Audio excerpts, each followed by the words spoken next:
नमस्कार मोर नाम जहिरुल इस्लाम मैं आजाद हाई स्कूलर नवम श्रेणीर एजन छात्र मैं और मोर टीमे मिली विकसित भारत बुल्डेशनर अधीनत एखन प्रोजेक्ट बनाइছোঁ।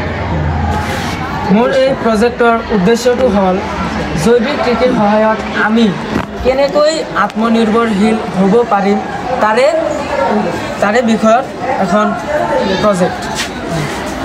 जैविक कृषिर धारणा 1900 सनत सार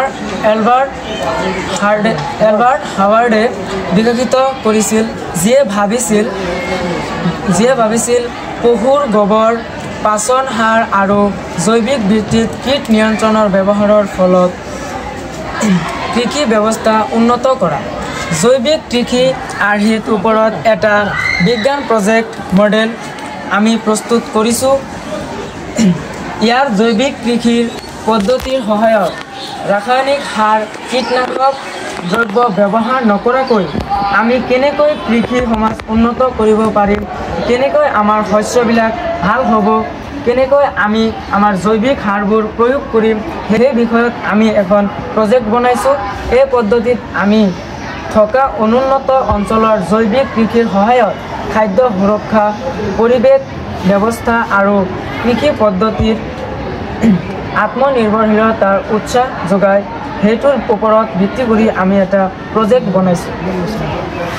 प्रोजेक्टটো যে বনাইছা তোমালোকে পানীৰ ব্যৱস্থাটো কেনেকৈ सर मैं प्रथमते भाविছোঁ आमी যদি पानीটো डाइरेक्ट खेतीत दिওঁ तेनह'ले आमार फसलটো बेया হ'ব পাৰে।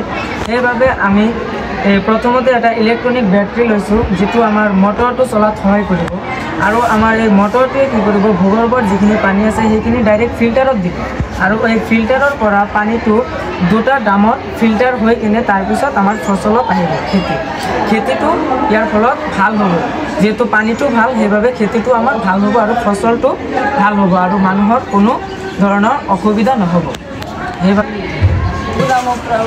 পানী দিয়ে ফাংচনটো অলপ দেখুৱাই দিয়া।